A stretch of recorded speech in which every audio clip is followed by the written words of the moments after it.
Today on the Loudini Rock and Roll Circus, the most divisive albums in rock. You know, there are classic albums. There are albums that most people agree that maybe isn't the band's best work. And then there are those records that, you know, sort of like gets everybody's shorts in a bunch. Albums like the Beatles' White album and Metallica's Black album. You know, these albums made fans' head explode, and not necessarily in a good way. So that is what we are going to talk about today. Those records that divided fans right down the middle. Stick around. You're listening to the Loudini Rock and Roll Circus, changing rock history one podcast at a time.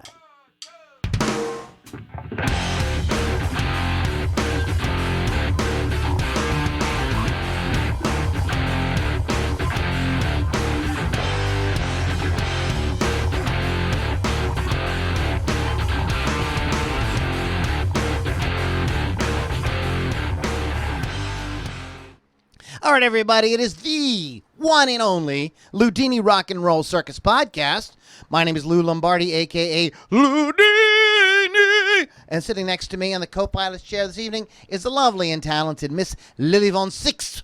What's up? Whatever. Ridiculous human. LoudiniRockandRollCircus.com is the website.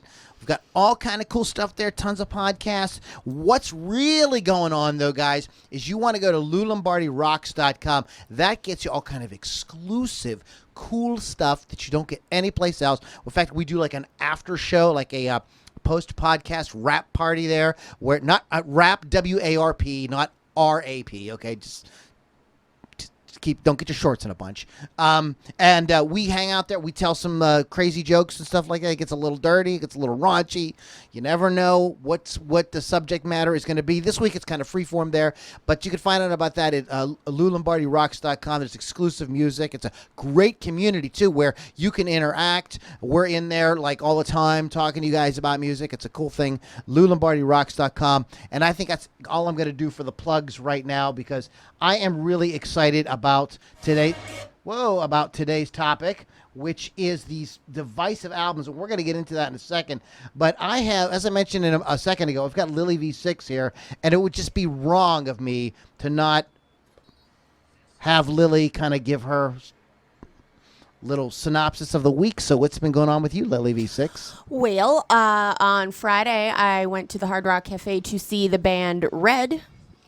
And with our local openers Inside Out and Shattered, which was awesome. And I got to hang out with some crazy Inside Out fans from Johnstown. They were great.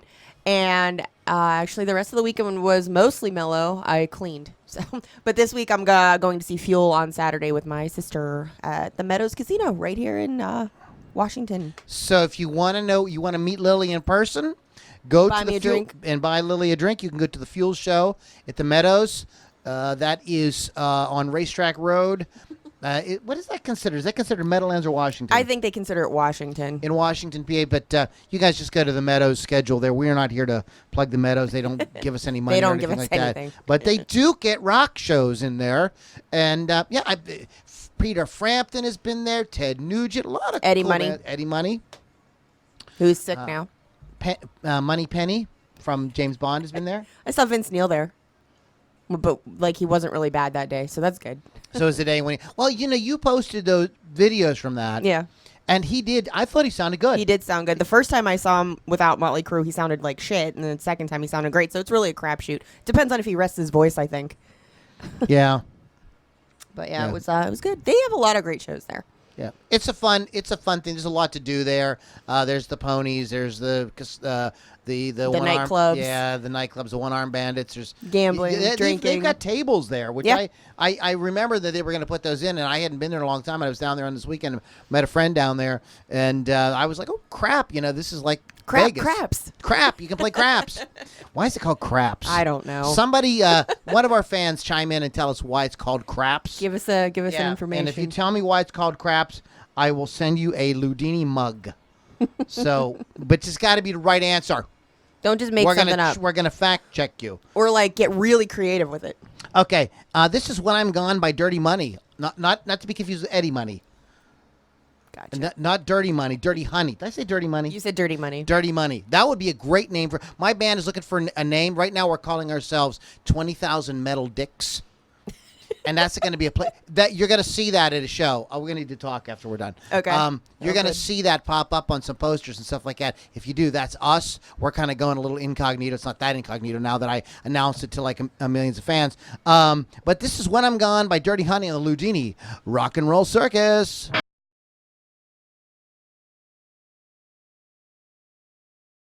Dirty Honey, everybody. It's the only good kind of honey is Dirty Honey. DirtyHoney.com is a website, and I think Dirty Honey kicks some honey butt. If then you ask me. What does that even mean? I think the band's great. I love it. I love the record. I've listened to the whole thing. It's on my. It's on like one of my rotations there on Spotify. DirtyHoney.com. Go check them out. So let's talk about something. I don't know. What do you want to talk about? We want to talk about these crazy albums. Do you want to actually do our topic? Maybe we should do our topic. I don't know. I'm just kind of feeling like maybe it would be a good thing to kind of maybe discuss the topic. I mean, maybe I'm getting a little extreme here, but maybe it's a good idea. Maybe. Wolf and Raven are here. Wolf and Raven? It does sound a little like Wolf and Raven. That sounds like some kind of crazy, like, micro. Yeah, it could be a band name. That sounds like one of those, like,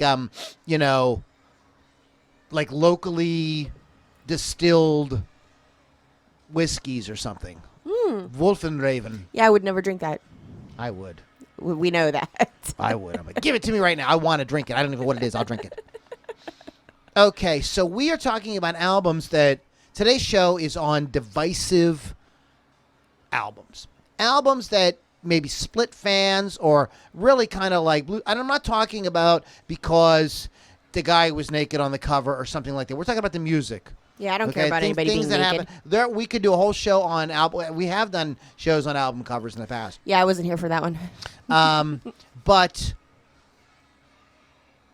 this is about records that either like were not what fans expected and some people loved and some people hated, or critics hated and fans loved, or critics loved and fans hated, and then eventually, or there was a big lineup, an important lineup shift.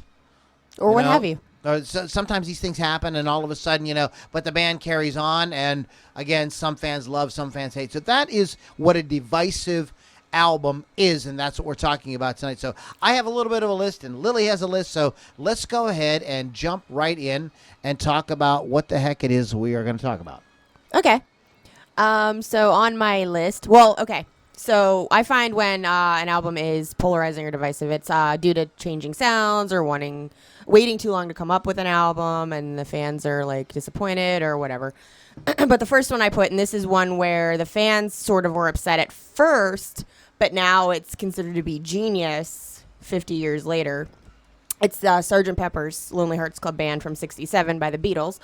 Like I said, it actually upset fans when it came out because it was a change from their pop sound. They wanted to do a little bit more experimental.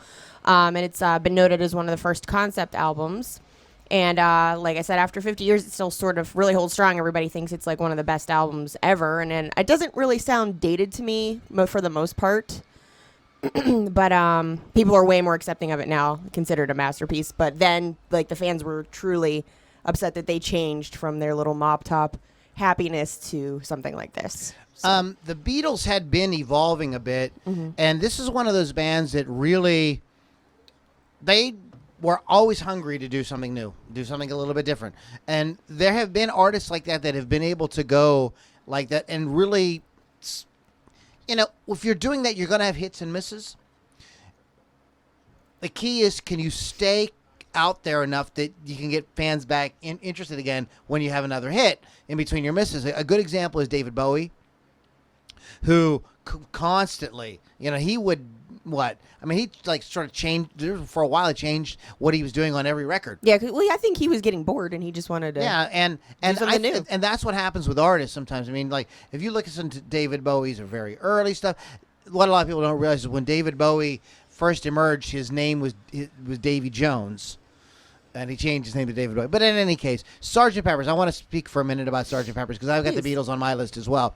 Sgt. Pepper's, I didn't even realize, and I'm old, did not even realize how important that record was for most of my adult life until, I really started to study it and started to really understand it. Complete reinvention of so many things, and so many things that had never been heard before were done on that record. And one of the reasons why the record was kind of controversial was a song like "A Day in the Life," which the song was actually banned. Really? Yes, I didn't know that. Yes, it was banned because it criticized World War I. It criticized the British Parliament, and that noise thing there at the end before the big crescendo, that was considered like really scary and offensive. Oh, it's funny, now all these years later it's a classic. It is. I will just go out and say this, and I think most people agree with me. It is the greatest rock album of all time ever, hands down.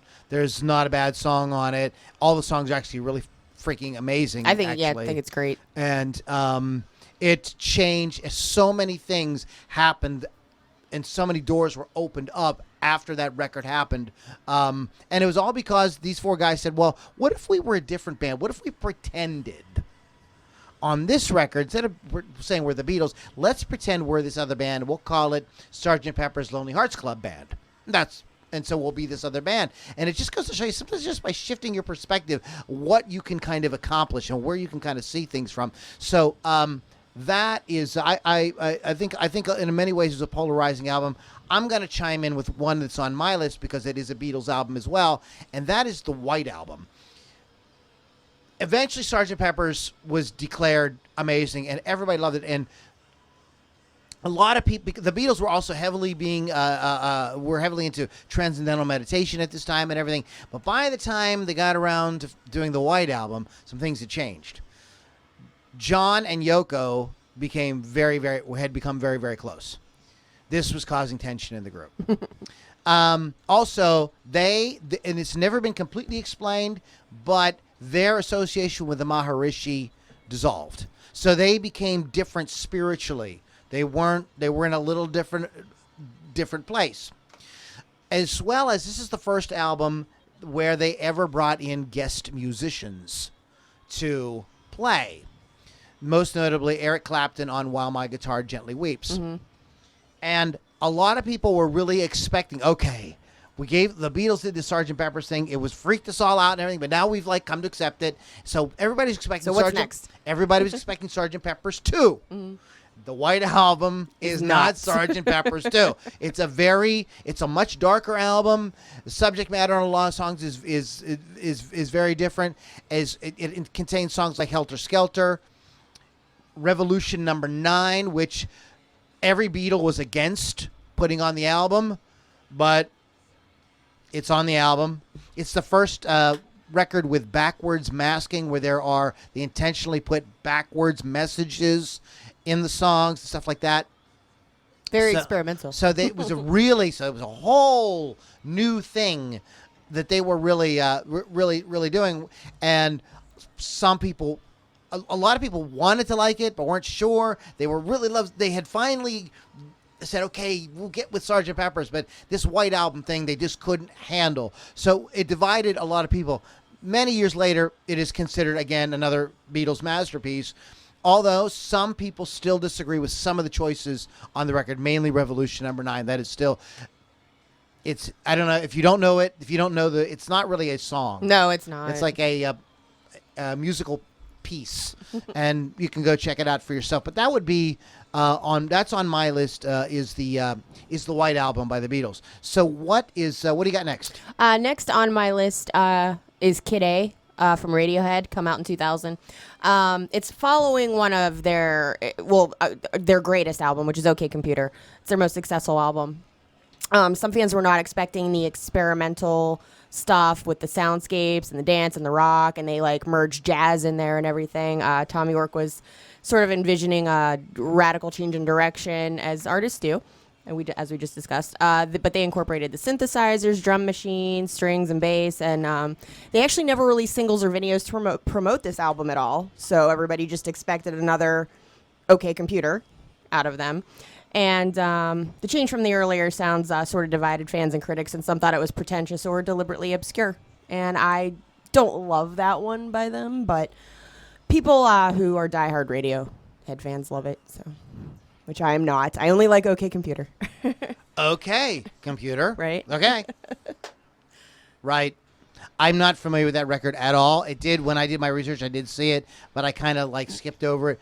Radiohead is, there's another one of those bands that likes to push boundaries, that likes to do different things, likes to constantly change it up. A lot like David Bowie. A lot like that, yes. A lot like that. And I would actually put Radiohead out of my listening group completely, because that's an ex-husband thing where he listened to that incessantly like Rush and Led Zeppelin. But I've accepted Led Zeppelin is awesome and Rush is okay, I guess. But Radiohead would be one that I wouldn't listen to anymore if I didn't love OK Computer so much. Okay.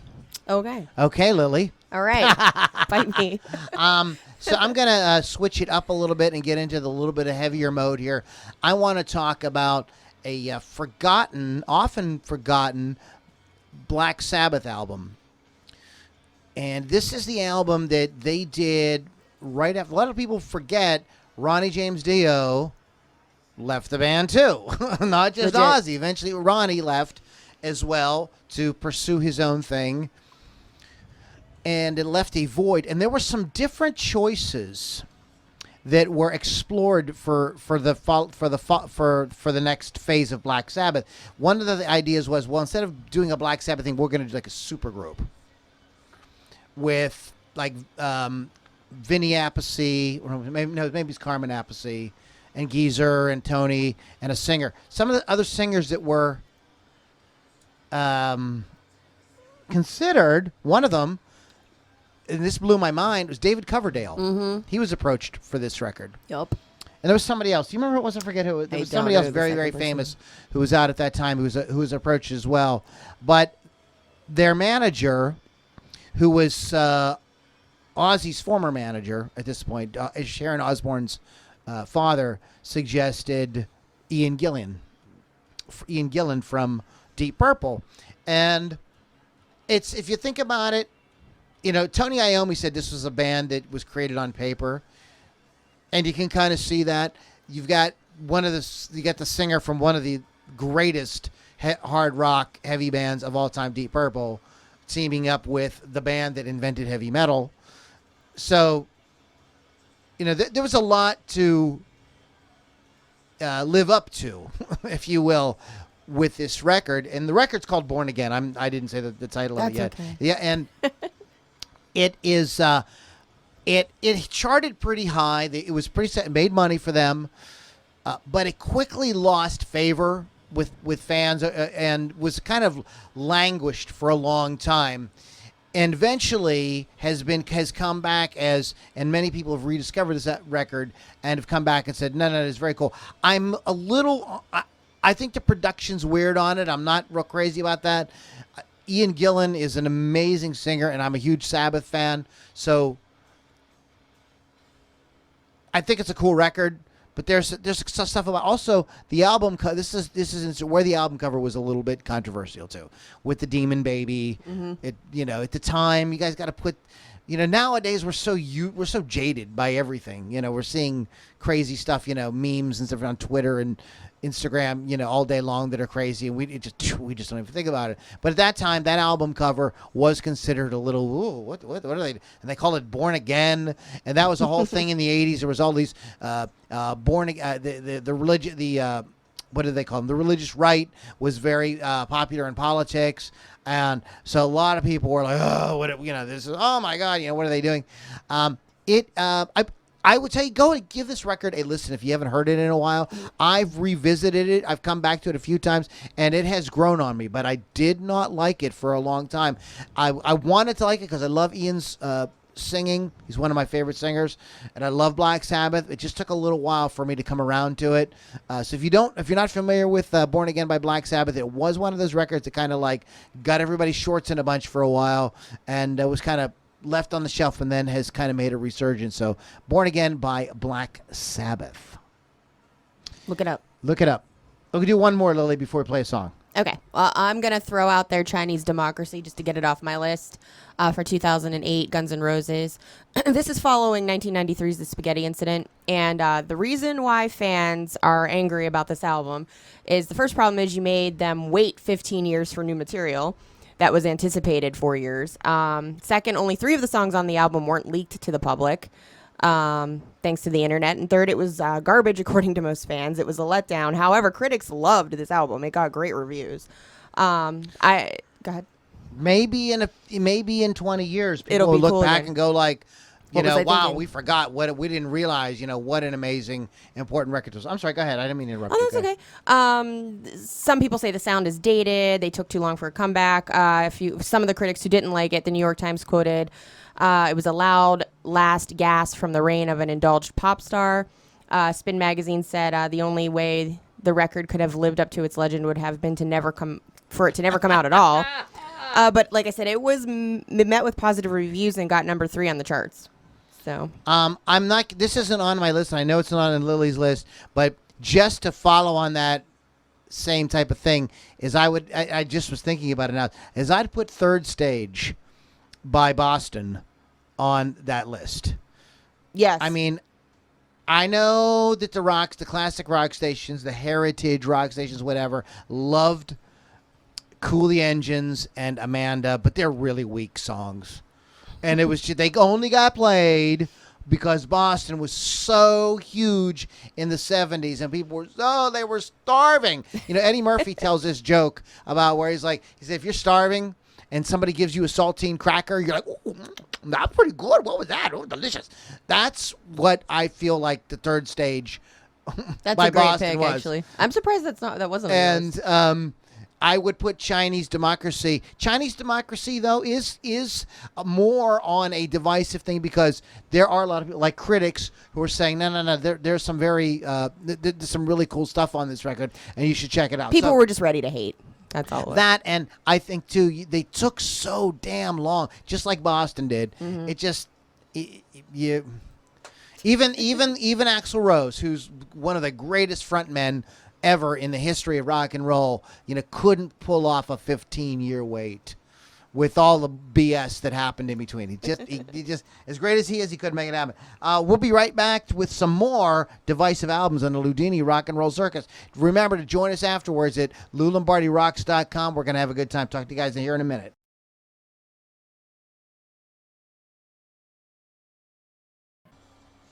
That is Mechanism. And let me tell you how to find a little mechanism for yourself there, Lily Von Six. Oh my goodness. You can go to Meka-Nism. Spell it. Meka-Nism.com. And that was a suggestion today. I don't want to play the same bands all the time. Just like constantly, and so I posted a thing in my private group today, and you guys all chimed in with some great. And this was a suggestion by Chris Thunderwolf Dodson. Mm-hmm. So, Chris, thank you for the suggestion, and I hope you enjoyed hearing some Mechanism. Barb Hirlajewski mentioned Signs of Madness and Autoerotica, and Signs of Madness will get them on in a future show. Autoerotica, though, Barb, unless you can send it to me, I couldn't find like a professional recording of theirs. All I could find was like a live video of them on YouTube. So I can't do stuff like that, like recorded from a camera mic. It's got to be like a. It starts to sound really bad. Yeah, it's got to be like a pro recording, something that sounds like like what you'd hear on the radio. So, so if you have that band stuff in that form, like, let me know where to find it, and we'll definitely get them on. But it was Daniel Santiago was the one who recommended I play Dirty Honey. So Daniel, thank you for that. We've got L.A.Y.N coming up, Sean L.A.Y.N, in a little while. Eric Anthony wanted to hear Res Band. No Res Band, Eric. I'm sorry. You'll have to listen to Michael Sweets from Stripers podcast. He'll play some Res Band for you. Mark Stratton, Norm La Chappelle. La Chappelle, like Dave Chappelle, but La Chappelle. I like that. John That's Fox new. chimed in. Bill Damiano. So you guys gave me some great ideas. We will Bruce go ahead. Grimm. We will, Bruce Grimm chimed in. We will go ahead and be picking and choosing from your list. You guys' yins guys. Which I never said. I think we're gonna go to Sheets's after this. Anyways, so we'll be picking from some of these other ones a little bit later on. And thanks, Tim Mitchell reached out to as well. He's got a project. They're looking for a singer. I told him I would mention it. This is like a pretty serious thing they have going on. A lot of these guys have been in major touring acts that if I said their names, you would know. So if you're interested in that, get a hold of me, and I will try to connect you with Tim Mitchell. Not to be confused with Kim Mitchell, who is going for a soda right now somewhere in Canada with Geddy Lee and Rick Emmett. Don't do it. Okay, so Divisive. We're getting divisive. Up in your ass tonight. I'm going to bring up one. Lily rounded us out with a little bit of Chinese. Which I was thinking of as well. Now this is Oh my God. Whenever you laugh like that. I'm just going to go ahead and say it. Because this was somebody who was known as a child singer in a kind of Miley Cyrus of her. She was on some television, like kids shows and stuff like that. She was my shit, just so you know. I was an angsty teen when this came out. So. And all of a sudden, Alanis Morissette comes out with this. I got to tell you, it's a pop album, but it's pretty freaking good. And it's got an all-star cast of characters. Flea is on it.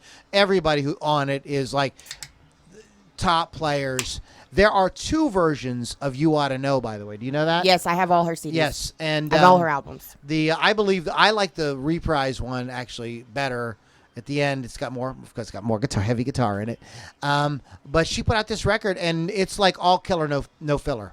It really is. But a lot of people that knew Alanis from these Nickelodeon type things. You can't do that on television. We're like. Yeah, you can't do that. That was my show. We're like, what? Mm-hmm. And it was a hugely influential album as well. This influenced a lot of young ladies to get into, and I believe a lot of this trend we have now of girls, young ladies who are singing rock, have to kind of give a little bit of a pinky prop, at least to Alanis Morissette, because that is an edgy record.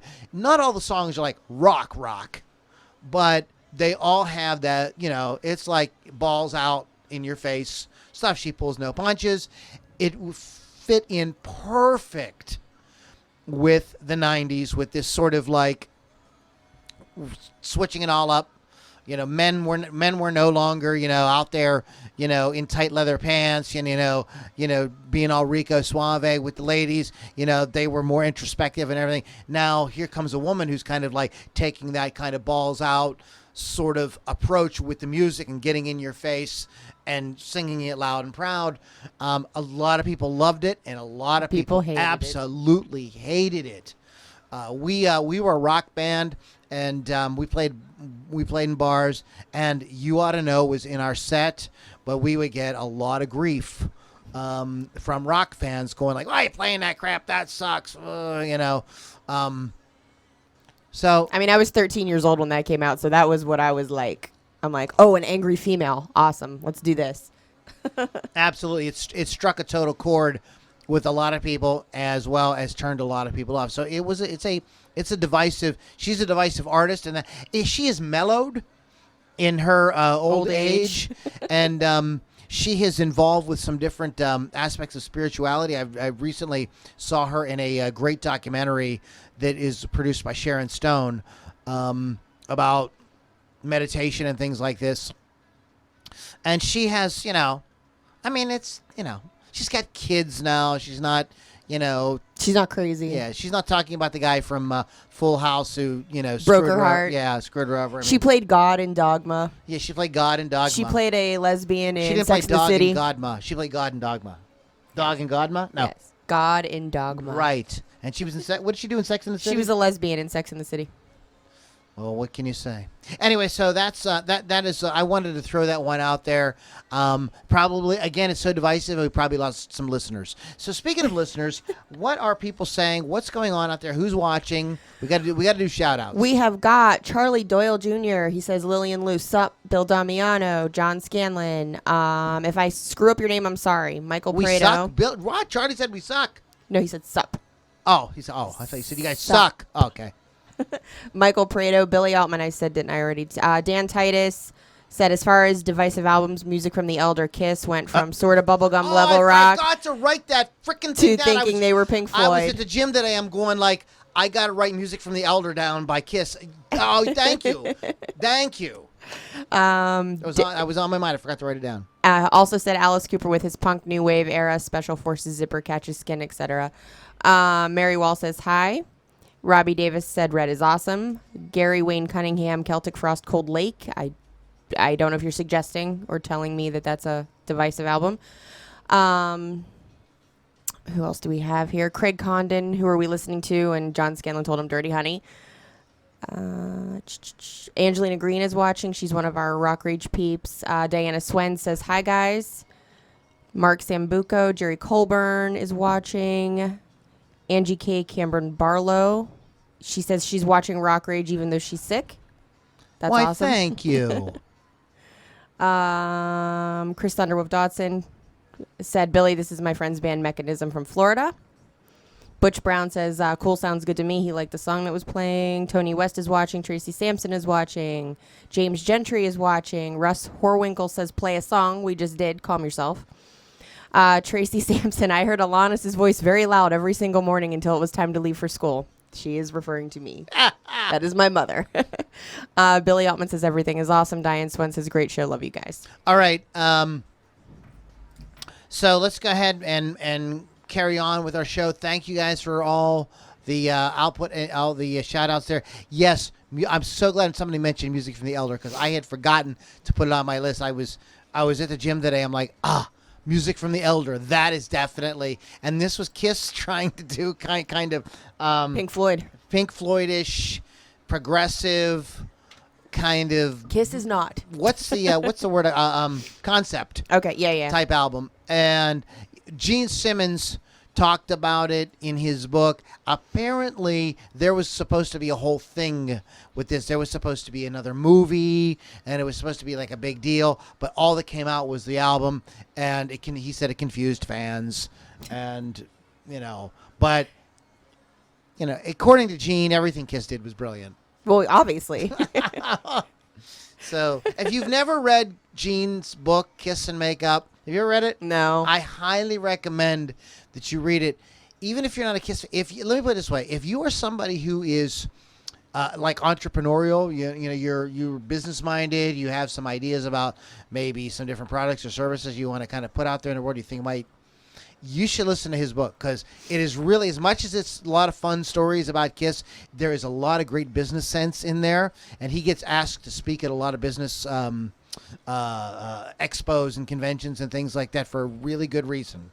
You may think I'm not attesting to Gene's songwriting, music, but he's a great businessman or great bass playing. But as far as a business guy, I think we could learn a few things from Gene. He sells invisible guitar strings to Kiss fans, so there you are. He wins. Okay. What do you got, Lily? The next one on my list is Hysteria, Def Leppard from 1987. This album I absolutely love, but it made my list because literally every time I bring this album up, people groan at me and say that Pyromania is better. That is my Pyromania, in my opinion. I felt like it was this great progression, and High and Dry is a cool album, and I felt like Pyromania, they really reached it, and I thought, I get it. I know why people like Hysteria. I do. I understand why they like it, but I have to go with Pyromania. But I'm one of those fans. Yes, I know. I know you and Keith are actually both one of those fans. And I don't love the album because of every basic white girl stripper song, Pour Some Sugar on Me. It's not the reason I like it. That song could be off the album, and I'd still love it. Sugar on Lily. But In the name of Lily. the album took over 3 years to get out after Pyromania. It had to follow Pyromania, which is an amazing album, like we just discussed, because of Mutt Lange's production being so detailed. People said that the critics and fans dismissed it as a pop sellout and no longer heavy metal. And by the way, it is their best-selling album to date. Just saying. Perfect example of Divisive album. Lily and I were talking before we got started, and she was like, I kind of had a hard time with this topic, but you nailed it. That's exactly what a Divisive album is. It's the kind of thing where, yeah, I get it, but I don't like it. Right. Tons of it, yeah. People like Pyromania more, and I understand that. I just really love this album. It's very, I don't know, it's dancey. Yeah, so it's poppy. Did you do you think it came out? What year did it come out? It was 87. How old were you? 6. Oh, never mind. I thought that sometimes that happens. We get biased about this, where something comes out at a time in our life when we're doing something. You know, first time we fell in love. Oh God, no. It was when I learned to drive, and I was going out with my friends, and this record was all over the radio, and I'll tell you what. I know you won't like this. Go on. But one of my favorite records is "Born in the USA" by Springsteen, because it was my first. That's the only girlfriend. Springsteen song I like. It was my first. It was my first girlfriend that summer. We hung out. A song was all over the radio. It brings back all those memories of that. So I'm going to be kind of swayed by that. And I think we all have those things. Music defines my life. So there's songs that people hate that I love just because it was in a moment in my life. I think I love that album so much is because I've always, from a time I was a child, loved to dance. And those songs are very danceable.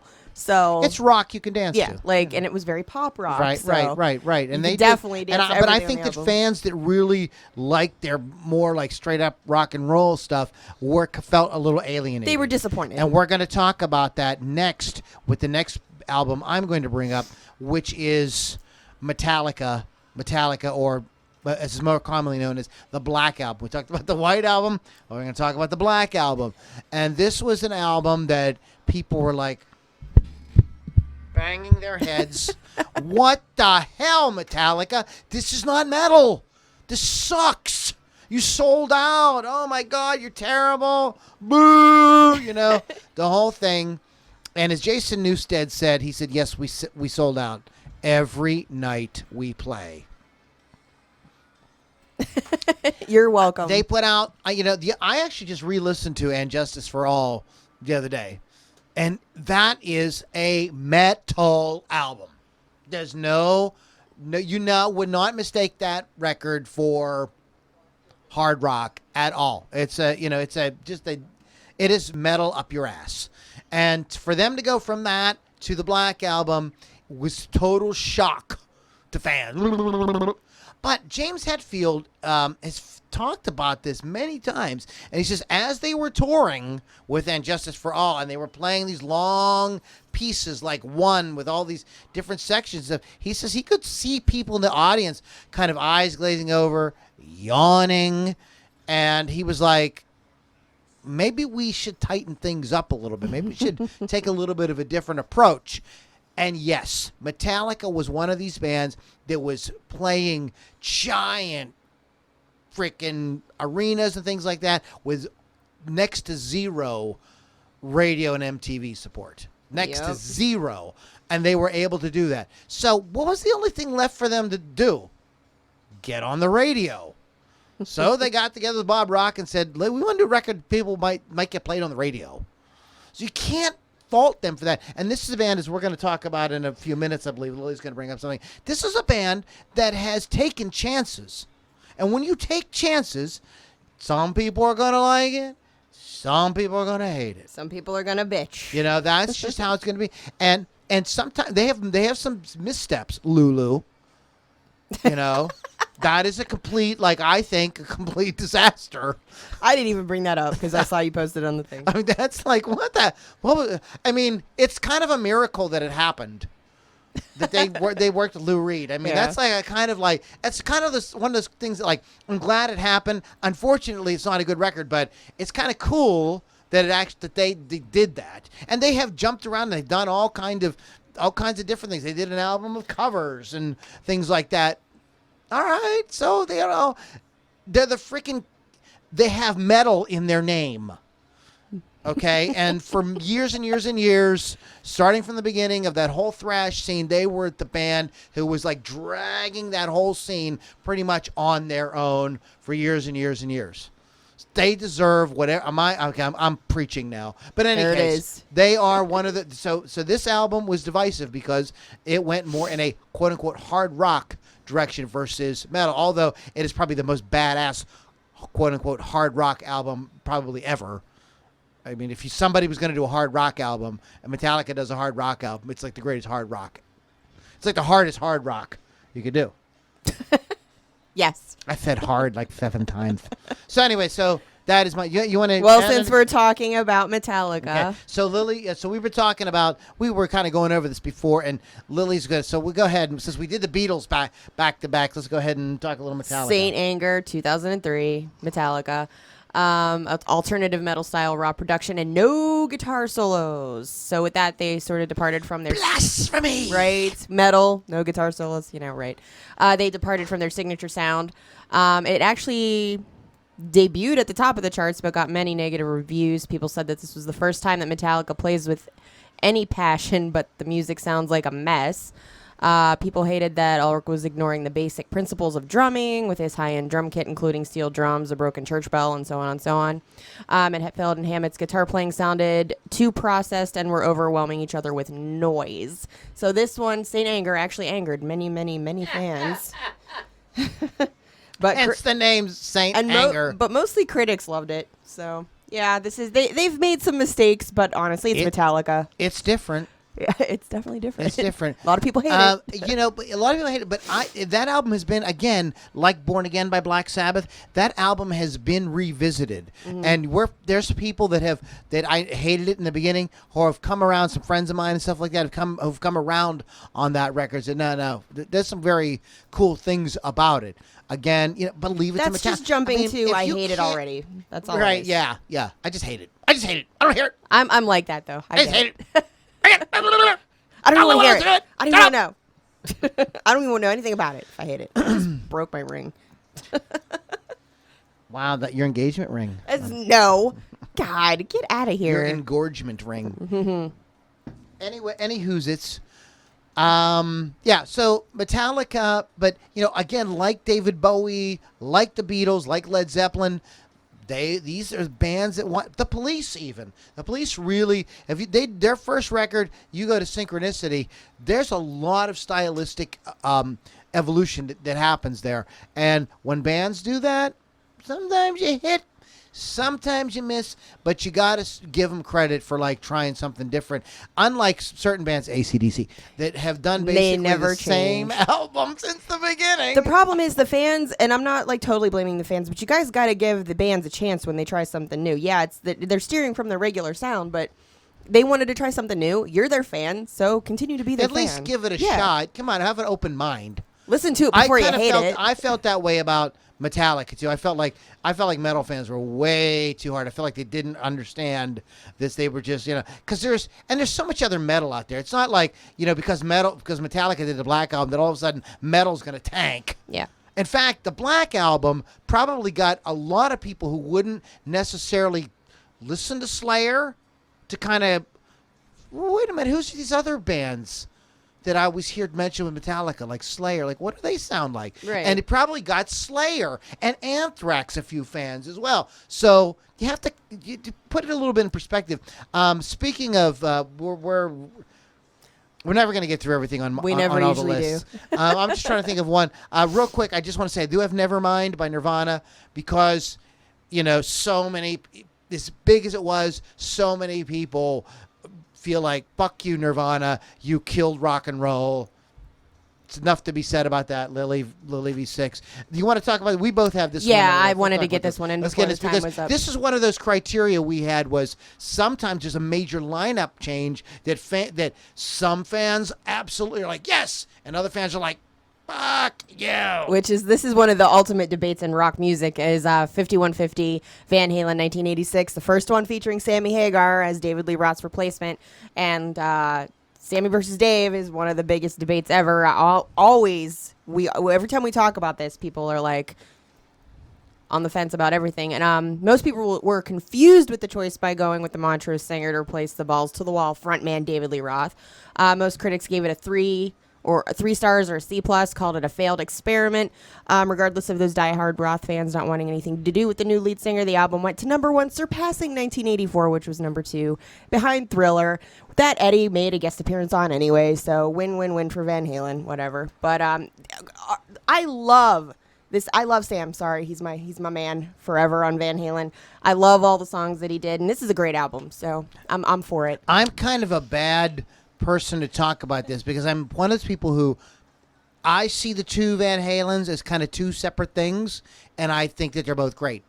Which they are. I think they are. I think that I just have a preference. that with Dave, they were more of a rock band. With Sammy, they became more of a pop band, and I think you heard that starting to happen on. Help me out here.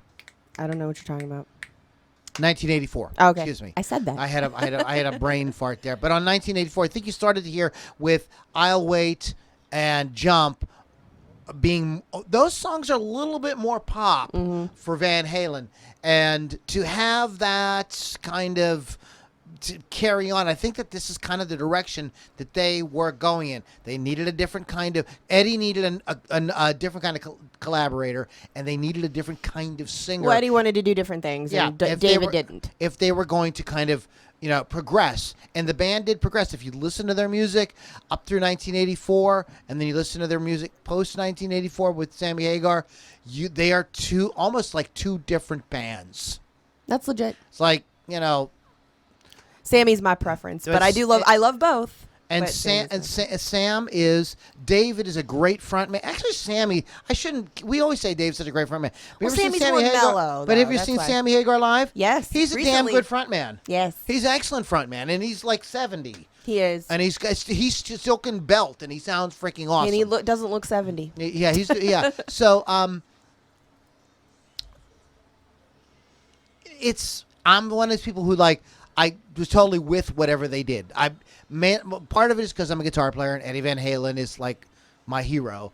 But I just hear what they did. I understood where they were going with it, and a lot of fans they can't catch up. Real quick, we're just going to kind of run through some others on my list that we're going to have time to get into. I had Exile on Main Street.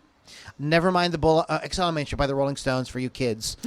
Never Mind the Bullocks by the Sex Pistols. That is... Look it up. Well, Sex Pistols in general. Right. Led Zeppelin 1. And this is a little more obscure. This is more of a... but this is Yankee Hotel Foxtrot by Wilco. This is where the band departed from their alt-country kind of sound, Americana sound that they had up through albums like Being There. And the people loved, when they did Yankee Hotel Foxtrot, they brought in they played the studio. There's a lot of cool studio stuff and interesting things with sounds and things that they did.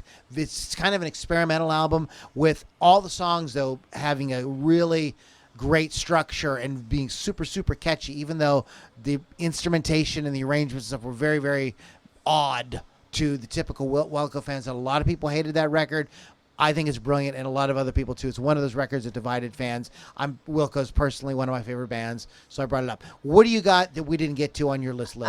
My list has left on it The Final Cut, Pink Floyd from 1983, right after it's unused material from The Wall plus other stuff. Eliminator, ZZ Top, they changed their sound to more 80s synthesizer sort of stuff, lost a little bit of their bluesy fans, but gained some new younger fans. Oh, hell yeah. Big because of and this is a band from there was a lot of bands that could not go from the 70s to the 80s. And they did. But not ZZ Top, man. They were right there. They found a way to adopt their look and everything. I mean, brilliant, really. But go ahead. I'm sorry. Done with Mirrors, 1985, Aerosmith. This was basically, they're supposed to be their comeback. It was totally failed. It was, Joe Perry was using recycled stuff from his solo album. So that was on there. And it was like an E for effort kind of record. Yeah. Like, it was great that, I kind of felt like, okay, they're getting back on the horse. It wasn't done. Yeah. That's the problem. Yeah, it was this kind of like, okay, they're getting back on the horse. It's the original lineup. Joe Perry is back in the band. It'd be like, okay, the Rolling Stones without Keith Richards. No. It doesn't work. And that's what Aerosmith tried to do on a record or two. Yeah. But anyways, go ahead. Done with Mirrors. I did Kilroy Was Here 1983 6. Yeah. It did have 2 great songs on it, but it was trying to there was just too much plot. It comes off simple-minded, and it was just mostly filler and uninspiring. Yeah, there was ironically, after they had done Paradise Theater, which I think is their magnum opus. That's a great album. They did Kilroy, which is like, although it outsold Paradise Theater, it's just, I think that people bought it and got it home and went, oh. And see, let's be quick for the kids. You couldn't go to YouTube and listen to the songs first. Right. Okay. You just had a deal. Yeah. You had to buy it. Okay. I'm sorry. Anything else? That's it. That was my list. Okay. You've been listening to Loudini Rock and Roll Circus. We are going to go ahead and get out of here in a minute. A couple quick things. First of all, and I forgot to mention this, there's just so many people we need to thank. I need to thank Chris Thunderwolf Dodson and his company, Wolf's Customs. I'm holding up the card. Chris, I apologize. We didn't get around. We just got into the topic today and got away from us. But Wolf's Customs, want to go to wolfscustoms.com.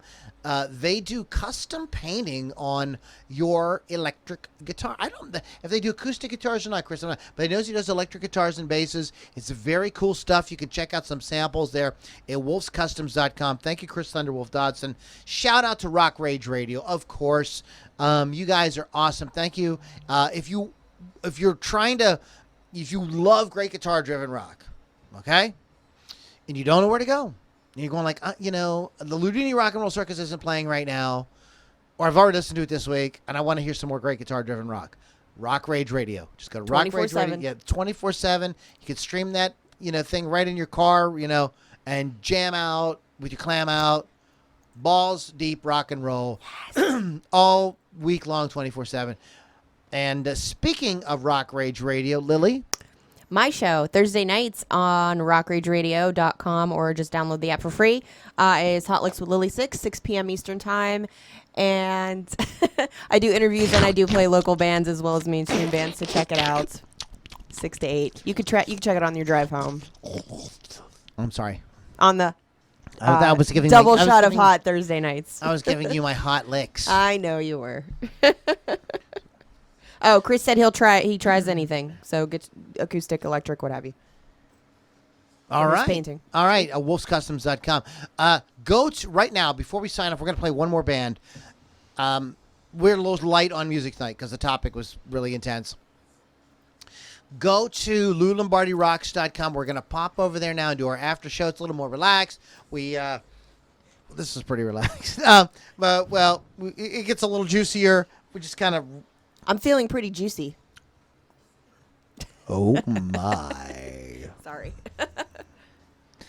So this is a little kind of like a post-podcast wrap-up. We hang out for half an hour or so in there. There's some really cool people there. And you just by going to LouLombardiRocks.com, you're going to get involved with a community of people that are really freaking cool. Like, we had a little disagreement this week about Since You've Been Gone by Rainbow. Really? And some of us love that song. Some of us hate that song. But there was no, well, you're an idiot, man. There was none of that. It was just like, we agree to disagree. So we can talk about stuff, and we can have fun and enjoy ourselves. There's a lot. Guys are posting some funny stuff in there as well. I do a lot of Facebook Lives in there. If you want to know a little bit more about riffs and songwriting and stuff, I show you guys some stuff about that in there. I do some gear reviews and things like that. So it's a great. I can't stress enough the community. It's just a really awesome community of folks there. And you go to LouLombardiRocks.com. You can get right in. All right, guys. Thanks so much for hanging out with us. And the bands we had tonight, I should give a quick review. We started with Dirty Honey. Go to dirtyhoney.com. We played Mechanism, MEKA-NISM.com. This is a band called L.A.Y.N.E, and their website is L.A.Y.N Nation. That is L-A-Y-N-E, LaneNation.com. My apologies to Lou Lombardi. We could not get to his song tonight, so Lou will play your song next week. But we're going to wrap it up here with Circumstance by L.A.Y.N. You can go to LaneNation.com. Give these guys a check out. I think that this just absolutely kicks ass. And Sean Lane is a member of our Inner Circle group at LouLombardiRocks.com. So you get to mix it up with Sean, and, you know, it's a cool thing. So check it out, guys. Circumstance by L.A.Y.N. Guys, have a great week. We'll catch you guys on the next Loudini Rock and Roll Circus.